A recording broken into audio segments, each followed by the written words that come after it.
Cooking স্টুডিওয়ে আজকে রান্না করে দেখাবো কাচ্চি বিরিয়ানি। বাড়িতে থাকা উপকরণ দিয়ে রান্না করব কাচ্চি বিরিয়ানি। বেশ শীত শীত পড়ে গেছে, এখন কিন্তু কাচ্চি বিরিয়ানিটা বেশ ভালো লাগবে। আর যদি আমার ফেসবুক থেকে দেখেন তাহলে চ্যানেলটাকে ফলো করবেন, আর ইউটিউব থেকে দেখলে সাবস্ক্রাইব করতে ভুলবেন না। চলেন প্রথমে আগে মাংসটা ভালোভাবে ম্যারিনেশন করে নিই। আর বিরিয়ানি রান্না করতে গেলে মাংস ম্যারিনেশন করাটা কিন্তু সবচেয়ে বেশি দরকার। এখানে আমি 1 কেজি পরিমাণ খাসির মাংস নিয়ে নিয়েছি, আর দিয়ে দিলাম 1 কাপ পরিমাণ টক দই ভালো করে ফেটিয়ে নিয়েছি। এখানে দিয়ে দিয়েছি বড় চামচের 1 চামচ পরিমাণ আদা বাটা আর বড় চামচের 1 চামচ পরিমাণ রসুন বাটা। আর এখানে আমি ছোট চামচের 2 চামচ লবণ দিয়েছি, পরিমাণ মতো বাড়াই কমাই নেবেন। 1 চামচ পরিমাণ দিয়ে দিলাম জিরার গুঁড়া ছোট চামচের, আর 2 চামচ পরিমাণ দিয়ে দিলাম মরিচের গুঁড়া। মরিচের গুঁড়াটাও আপনার স্বাদ অনুযায়ী বাড়াই কমাই নেবেন। আর এখানে আমি দিয়ে দিচ্ছি ঘরে তৈরি করা বিরিয়ানির মশলা। এখানে দেব ছোট চামচের 2 চামচ পরিমাণ। এটা কিন্তু প্যাকেট মশলা দিয়েও আপনি রান্না করতে পারবেন, স্বাদের কিন্তু তেমন কোনো পার্থক্য হবে না। এখন দিয়ে দিলাম 1 কাপ পরিমাণ তেল, আর তেলটা বাড়িয়ে কমিয়ে নেওয়া যাবে আপনার পছন্দ মতো। বাবুর্চির রান্নায় কিন্তু অনেক বেশি তেল মশলা ব্যবহার করে, তবে বাড়ি রান্না করলে আপনার পছন্দ মতো কিছুটা কমিয়ে বাড়িয়ে নিতে পারবেন। 1 কাপ পরিমাণ দিয়ে দিলাম বেরেস্তা ভাজা তেলের থেকে নিয়ে। এবার দিয়ে দেব পেঁয়াজের বেরেস্তা। আমি পেঁয়াজের বেরেস্তা দেবো 1 কাপ পরিমাণ। পেঁয়াজের বেরেস্তাগুলো একটু ভেঙে নেব, ভেঙে নিয়ে দিয়ে দেব। আর বিরিয়ানিতে কিন্তু সবসময় পেঁয়াজের বেরেস্তাটাই যায়।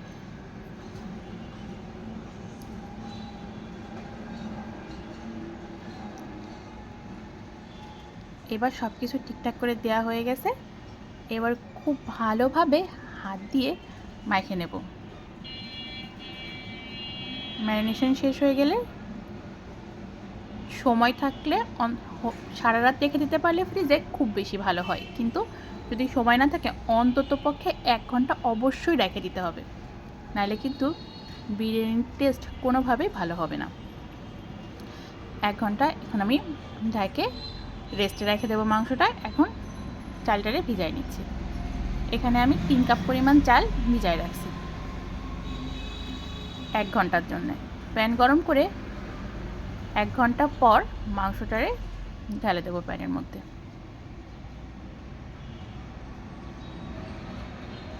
ঢেলে দিয়ে খুব ভালোভাবে 80% সিদ্ধ করে নেব।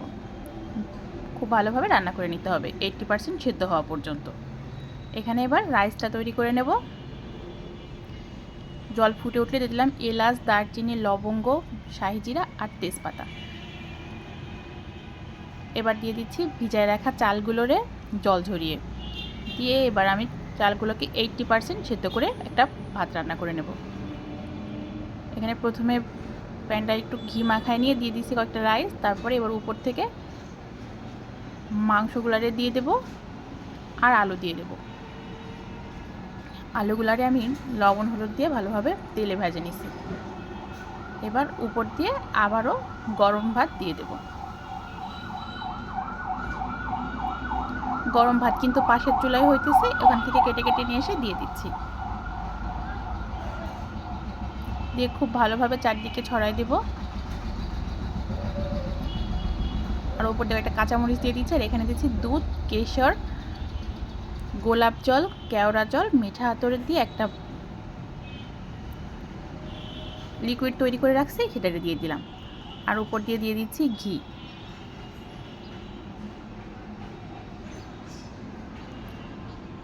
ঘিটা যতটা পরিমাণ পছন্দ করেন দিয়ে দেবেন। আর উপর দিয়ে দিয়ে দেবো কয়েকটা বেরেস্তা। বেরেস্তা দিয়ে এবার মুখ সিল করার পালা। আমার এই ঢাকনাটা কিন্তু বেশ ভারী। ঢাকনাটা দিয়ে উপরেতে দিয়ে দিলাম একটা ভারী কাঁসারের গ্লাস, যাতে দমটা বেরিয়ে না যায়। এখন দম কত সময় দিতে হবে, আমার হাঁড়িটা বেশ মোটা, তাই আমি সরাসরি চুলার উপর বসাইছি। যদি পাতলা হয় তো সেক্ষেত্রে কিন্তু অবশ্যই একটা তাওয়ার উপর বসিয়ে দেবেন। আমি হাই হিটে দম দিয়েছি 10 মিনিট, আর লো হিটে দিয়েছি 20 মিনিট।